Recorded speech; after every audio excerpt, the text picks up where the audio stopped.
I literally was in denial I was pregnant until I gave birth. And there's a reason. What? Yeah, because I didn't think it was real. When my midwife did arrive at my house to check on me, I thought, based off the intensity of the contractions, that I was going to be somewhere around 5, maybe 6 centimeters. Girl, I was at 2. Yeah. Sorry. Soon as my contraction hit, I was at home and I said, Paul, I'm just telling you, birth plan has changed. I'm taking drugs. It's a big month. It's your birthday month. It's Yes. Kennedy's birthday month. It's Neo's birthday month. Exactly. We have a lot of January birthday love on this show. Welcome to Mama and Her, the podcast. A space for mature mothers and women navigating the exciting journey of motherhood after 35. I'm Kayla, And I'm Shannon. your new mom friends, inviting you into conversation to help you thrive in your mom era. We celebrate all the incredible layers that make you, you. Before mom, there was and still is so much more to you. We're here to remind our community that you are still that girl.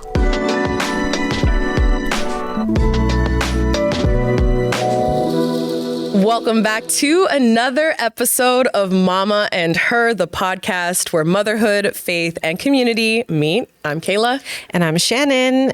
We love that you're here with us. Birth stories today. Ooh.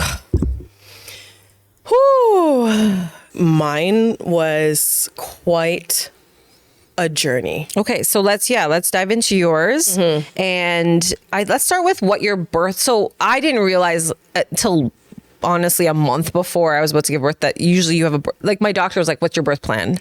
Yeah. It was pretty late in the game that I learned this term. Right. I was unaware. So I said, birth what? Like plan, like lesson plan, like what is this? And birth plan basically, I mean, I guess to quickly summarize it, is simply just knowing.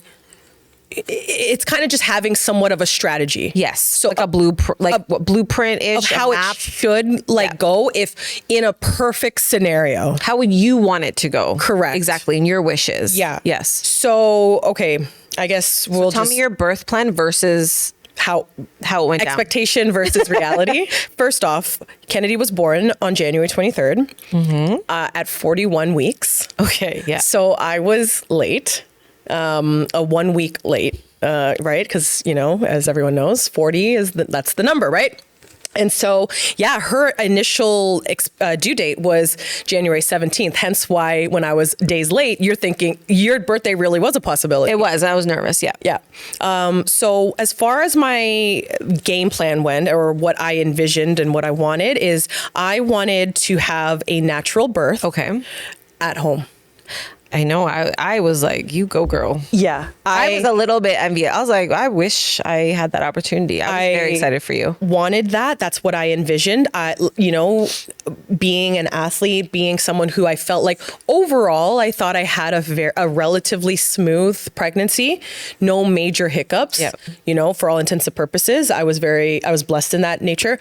I did have a scare in it was right at the edge of ending second trimester, heading into third trimester, where at the time I took the dogs for a walk. Yes, I remember. Yeah. And another dog, basically I got into like an accident and I fell because they ran and tried to chase the dog. And I fell forward. And so I landed on myself, and that was so scary. It was. I remember that. And, but thank God, just outside the physical bruises and the scratches all on my knees and on my elbows and everything, Kennedy was fine. Yeah. So that was like the only like real moment during the pregnancy where I was like, oh my gosh. I remember that. My heart was like, I was, whew. Yeah. Cause I remember like I took myself. Is your dogs?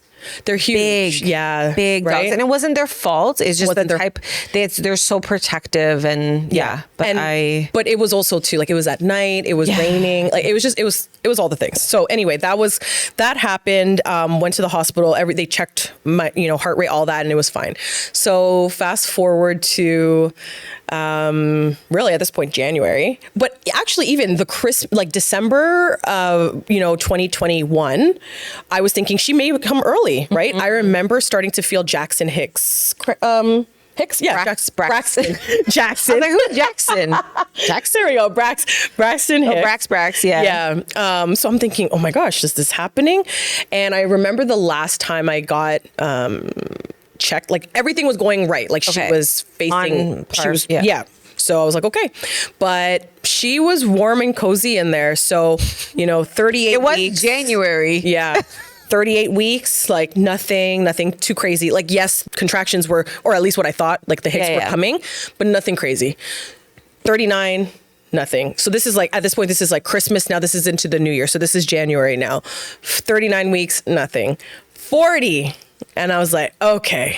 Did they tell you need to? Yes. So at this point, I'm doing all the things. I'm doing all, and let me say this. At this point, girl, I'm over being pregnant. I remember that, yeah. Like, get this baby out. Like, let's go. Not to the point, though, where I was like, well, then I'm going to schedule a C-section. I wasn't that. Yeah. But I was mentally, I'm like, let's come on. Right. Any day now, So I was doing everything from like the natural side of things to do. So drinking the raspberry tea, eating dates, putting dates in my smoothie every morning. I was curb walking. You remember you go on the sidewalk and you do like that, or going just up and down the stairs. Yeah. My yoga ball. All the things to sort of kind of get her going.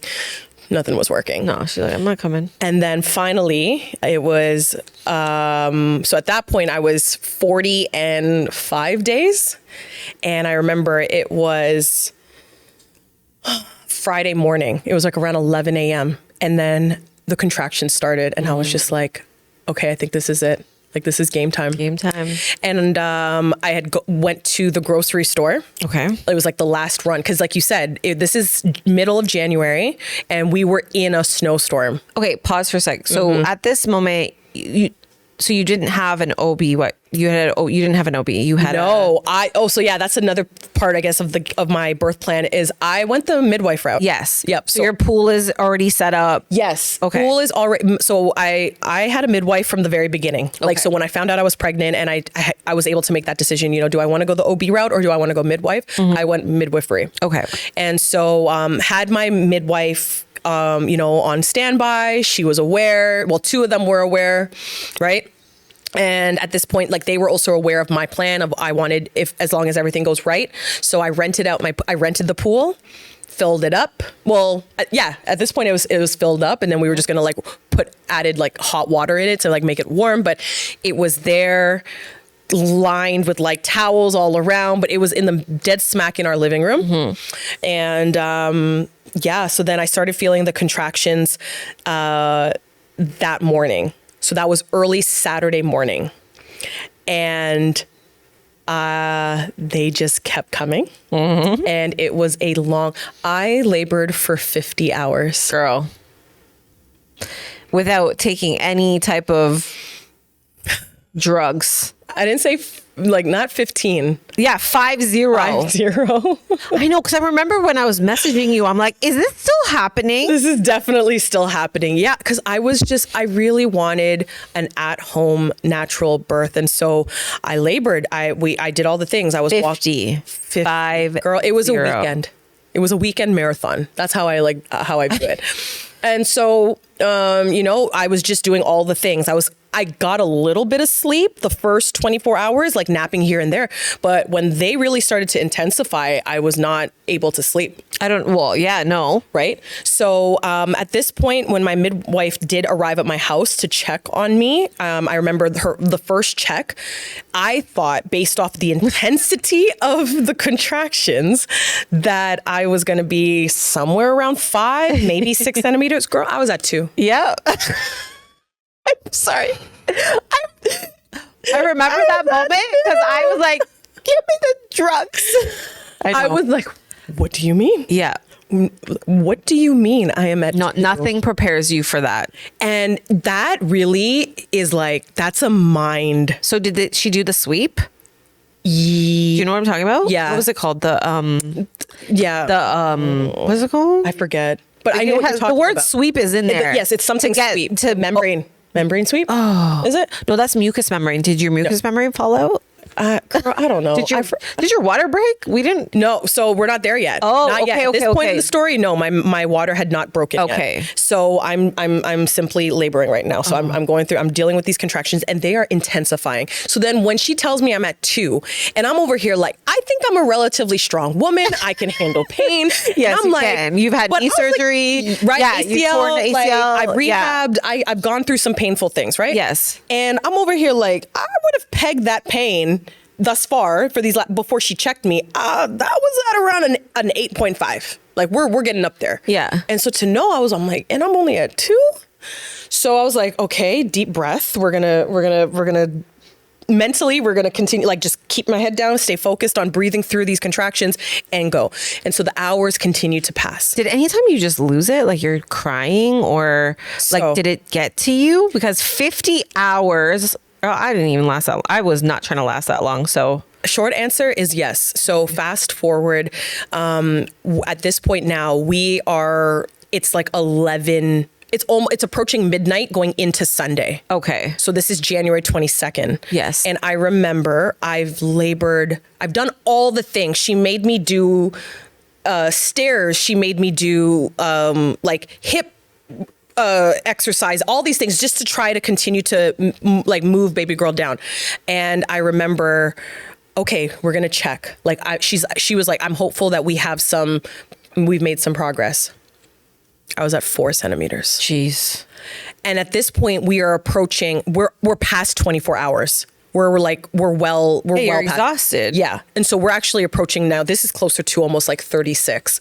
And at that point, that was when my midwife said, I know you want this home birth and I know that this was your plan, but at this point, we have to consider bringing you into the hospital and so maybe we can get you an epidural so that you can rest. Yes.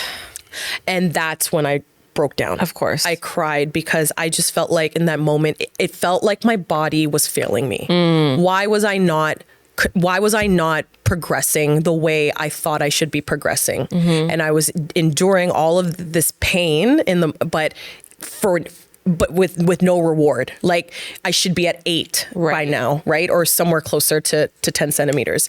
And so, but after I had like a good cry, I said, okay, at the end of the day, in the moment, I'm thinking, yes, sure. I wanted the aesthetics of it, right? I had this vision in my mind, but I was like, girl, you want you and Kennedy to be safe. That's really what that is top tier. So I did have a hospital bag ready because part of my birth plan was that I did have a hospital as a backup. Okay, yeah. So I wasn't like, nope, it's house or bust. No, I did. So off we went to McMaster Children's Hospital in Hamilton. And when we arrived, they were already expecting me.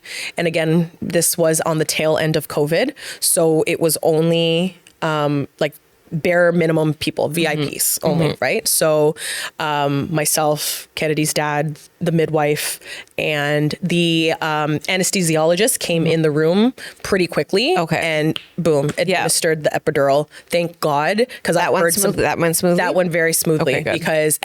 I felt it immediately, and I was like, oh, this is what I was missing out on.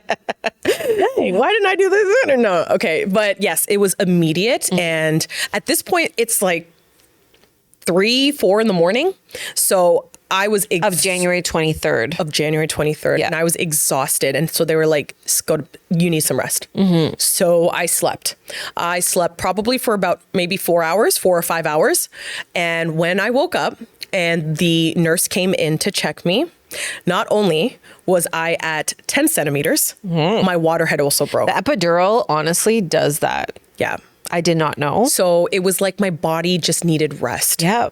And to relax. Yes, exactly. So yeah. And then from there, with pretty soon, all I remember was they were like, yep, think it's time to push. And at that point, I remember I pushed for about 30 minutes. And then she arrived at 1:38 p.m. on January 23rd. And that is so when it all kind of hindsight, I asked my midwife, I asked the nurses, why why did I labor for that long? Like, why was I stalled? Like, and another thing too and again, I'm not scaring any. I don't feel like when I share the story that it's scary, because it's my experience, right? Exactly. And it doesn't mean it's going to be anyone else's. However, when I was preparing for birth, and because we are athletes, so you can understand this, I was always told that contractions are similar to like HIIT workouts. So when I was pregnant, I tried my best to stay as active as I could. I worked out for majority of my pregnancy until I really couldn't. And so I would keep in mind HIIT workouts. So 30 seconds on, 30 seconds off, or 60 seconds on, 90 seconds off, right? To build that endurance, because I was told that contractions are kind of like that. So you breathe through those 30 to 90 seconds max is like kind of how long an average contraction would be. I was having 4 to 5 minute long contractions at like level 10 pain. And this was when I was still at home, laboring at home. And I could not understand why. I was like, why is this happening? Why are they so long? Right. This was not part of the plan. This was not what I had read or what people told me. And come to find out, when Kennedy, as she was progressing downward, her head and shoulder were tucked. Oh. And that right there is called asynclitic. Okay. Asynclitic, like being like this, it prevents, so instead of being straight on and down, stalls it delays it lengthens contractions, and it delays the process. See, things we would never know unless we go through it. And I there was no way of preparing for that. So I ultimately, yes, I got my answer, but did I get my perfect birth plan, like how I envisioned it? No, I didn't. But at the end of the day, I got a beautiful, healthy girl. See, these are things I did not know. Yeah, I hear you. Because I didn't Google anything because I didn't want to. You didn't want to scare yourself? No, and I also didn't ask any of my mom friends who had, I just didn't want to know. Maybe that was like, I don't know if that was the best idea, but for me, I wanted to just focus on what I did know. So plus I'm also mindful too, especially even now when I share my story, like, cause it's mine, right? Exactly. And even if I share it with you, I don't want to scare you, because ultimately you can know your best friend, your mother, your sisters, your aunt's story. You can say like, I come from a birthing family of like, yeah, we all had no epidural, just pop the baby out in 5 minutes, boom, bada bing, bada boom. But yours is still unique. And there's also nothing wrong with taking epidural. I felt like, not that I felt like anyone was judging me, but I think there's a stigma around like, oh, if you take an epidural, you're weak. Well, call a spade a spade. It is. It's out there. It's like there is that stigma that's lingering. It's the same stigma around women who choose not to breastfeed or can't breastfeed. Right, exactly. And then it's like the people that believe that that is best. Is best, yeah. Right. And then it's like there's this judgment, and there's a multitude of reasons. Yeah, exactly. Why someone has to get an epidural, why a woman has to use formula, or if it comes down to choice. So no, I get that. The hemorrhaging, though, that knowing how close I was, that was scary. Yeah. And then in hindsight, I wondered, if everything went the way it did, and I did it at home, and I lost that amount of blood at home. The what ifs, yeah. You don't want to go down that. Don't want to go down that rabbit hole, but it was a legitimate thought. Yeah. And then, but you were not considered a high risk at all. There was no red flags. No. Yeah, because that wouldn't. I passed my sugar test. Yeah, your midwives probably would not have signed off on a home birth if you did have any like red flags. Yeah. Yeah, exactly. So that's mine in a nutshell. And then from there, but because I lost that much blood, they kept us for 24 hours. Okay. So I had to stay, because some people you can give birth at 2 o'clock and you're home by 6. Yeah. Or even sooner. Yeah. But no, we stayed. And then from there, they heard a bit of a murmur in Kennedy's heartbeat. And they wanted to do a few more tests on her. So all in all, we ended up, and this is during, like I said, the tail end of COVID. So we ended up staying in the hospital for 3 days. Yeah, so we didn't get to go home until the 27th. Yeah. Yeah. That's unexpected. Yeah. Because I think everyone expects to have their baby just go home. I was happy with staying an extra day. Let's talk about like those first few hours when you get home and you're like, okay, like this baby's yours, and you're responsible now. There's no nurse. There's no one else to. I know, it's such a surreal moment. Before we wrap up your story, curious to know, because I had to go with an OB. I'll talk about why. Yeah. Why did you choose a midwife? Yeah. So for me, it came down to feeling as if midwifery is much more personal. Okay. And it feels more intimate. That's my opinion on it.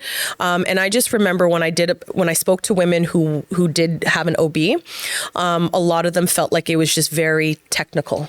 Yeah. It just, you check off a box, you know, you see them, I guess really like at least once a trimester, if not maybe a bit more. But ultimately, it was the idea too that the OB you see during your 9 months is not necessarily the OB that will be in the delivery room. And I felt like I wanted someone who knew me, who knew that I wasn't just going to be like, okay, they pick up my clipboard. Okay, William, it's Kayla, you know? Yeah. So I wanted there to be some level of relationship. So I chose to go the midwifery route.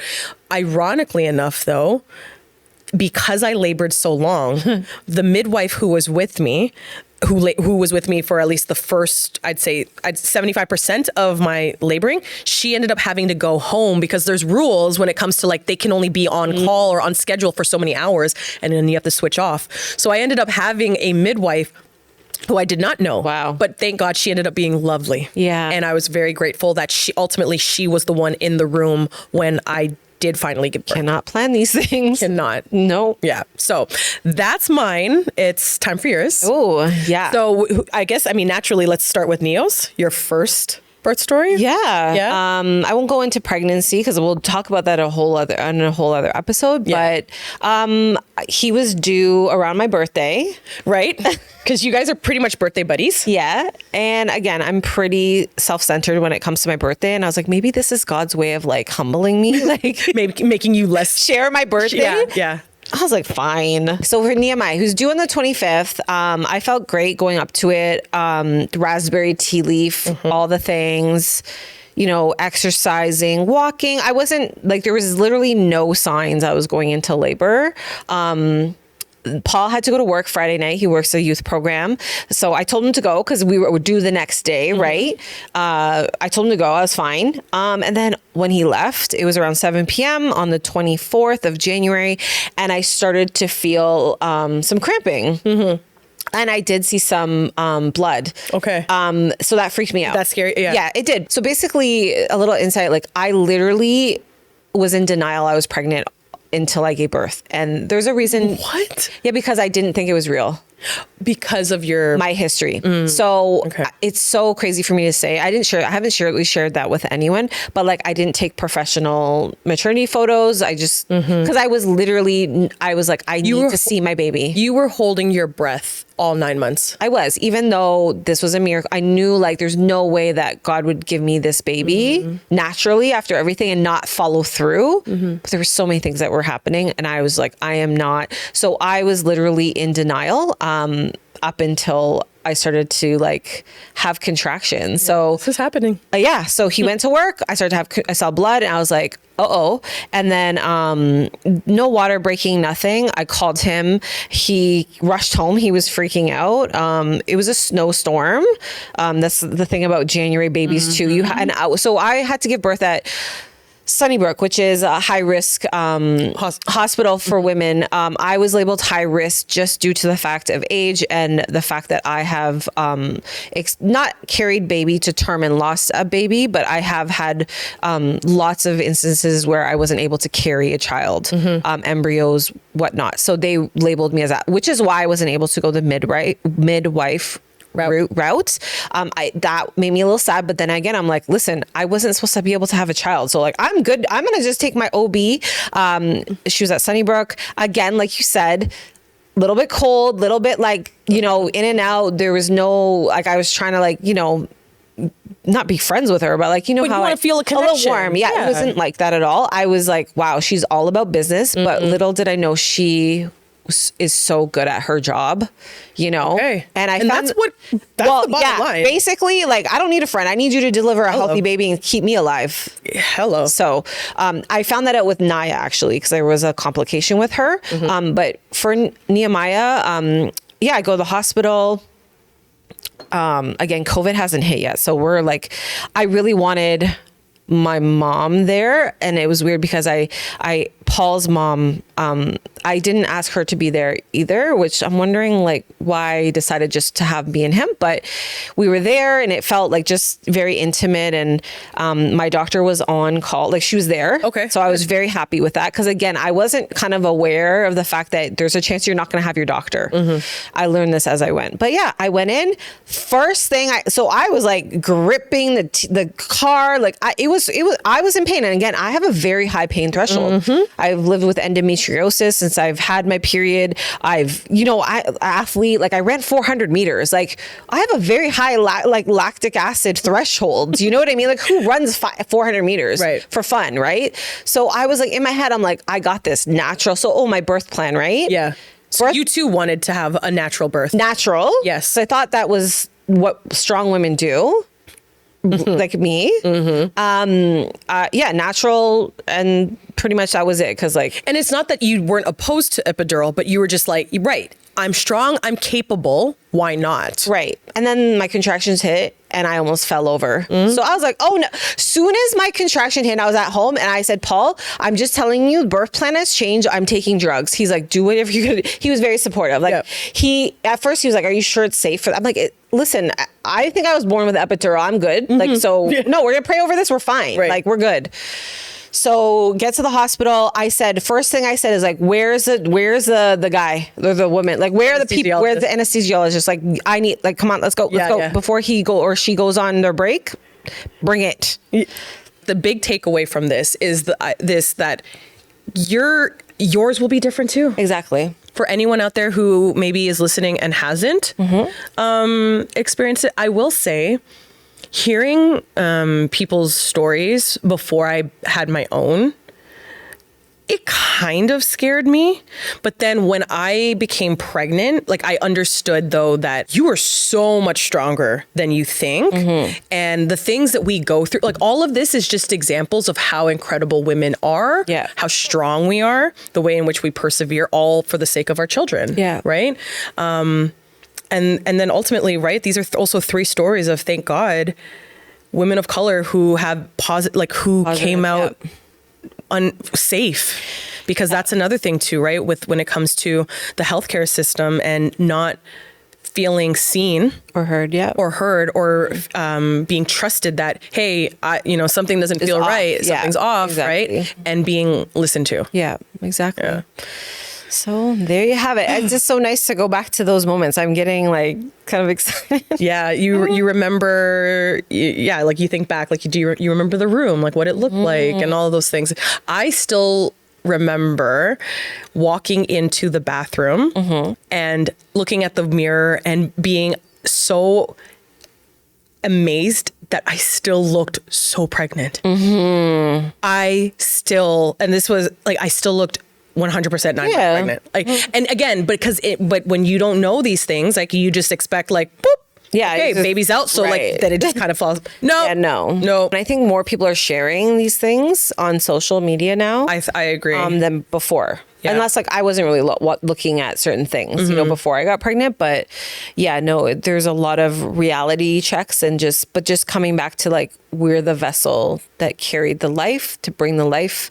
And now we have to take care of it, right? And provide just so much. And it's just, that's a whole other, wow. Like we want to hear from you all, like, please share with us your experience. Like if you're willing and open to, talk to us. Was it a good one? Was it a bad one? Or I won't say bad, but was it, a bit unexpected or traumatic? We would love to hear those stories. And we also want to get very interactive with our followers and our viewers. And so you can follow us on our socials as well at Mama and Her Podcast, Instagram, TikTok, and YouTube. Yeah. But I feel like this is a perfect ending point as we are wrapping up this episode now. And we don't want to leave it on like I feel like this episode was heavy. It was heavy, right? Like, because we're sharing like this, it is what it is, right? It's part of the birthing journey and the motherhood journey, but we want to end on a lighthearted note. And so one thing about Shannon and I is that we, like many, I think, we communicate via reels. So we stay, like, reels is a love language. I think the love languages should get updated, and like a sixth one should be sending reels.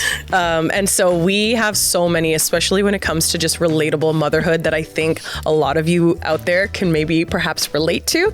So we have a few lined up, and we just want to share. I feel like these are our reels of the week. Yeah, reels of the week. Or reels of the month, whatever you want to put, however you want to put it. But yeah, take a look at this one. And I think anyone who's a toddler parent can relate to this.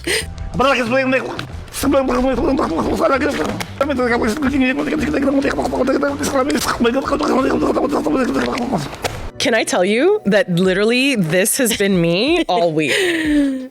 Wait, how many stories do you read to her? It ranges from 3 to 7. Okay. Yeah. And sometimes... Did you say 7? Yeah. Oh. But sometimes it depends. Like, they'll be short books, yeah. Right? So, but once we get into like one good long one, I'm like, no, when I'm done. Listen, if I'd be lying if I said I didn't skip a couple pages. I'm just like, my thumb is thick. Oh, look at that. We're at the second last page. I'm tired. I'm so tired. So I have to do one book each. They both pick. But I have skipped 3 to 4 pages. But the problem is Nehemiah knows now. I'm oblivious. Yeah. So is Kennedy still. However, so now that trick doesn't ride. But girls, bedtime stories sometimes. So I have this new tactic. I say, instead of a story, I'm gonna make up a story, and it's like the lights are off, and I say a story. So it's as long as I need it to be. But the lights are already off, so they're already like, wine is opposed to lights on. We're still sitting here. You know, that depends. But this reel had the way it's like. I know. So just the other day, she said, "Mommy, slow down." Oh.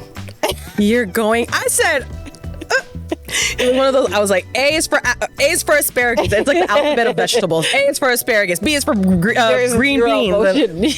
0. I was just trying to go through. She was like, slow down. So funny. Yep. She's gonna soon know. She's gonna know. All right. And this next one, you don't know until you know. But when I tell you, like, he is my spirit animal, because all of those, those are my facial expressions. So often am I just like, no, you literally think you have something figured out, and then bam, a new level is unlocked. And we don't get any type of rewards for conquering any type of levels. Like, no. Once you get to a new level, the old one's gone. Or the one that you think that you've mastered, gone. Yeah. Absolutely. And you're just like, oh, you don't even have time to catch your breath. There's no preparation for this. No. It's the truest version of learning on the job. Yep. And going with the flow and just laughing, because what are you going to do? Right. All this. I mean, yes. Oh my gosh. Anyways. Oh, but yeah. All right. Well, that about does it for this episode of Mama and Her, the podcast where motherhood, faith, and community meet. We love you for joining in. We thank you for spending time with us. And don't forget to share if you love what we're doing, what we're talking about. Share, like, comments. We need participation so we can build our community. Absolutely. So we will see you next time on episode 3.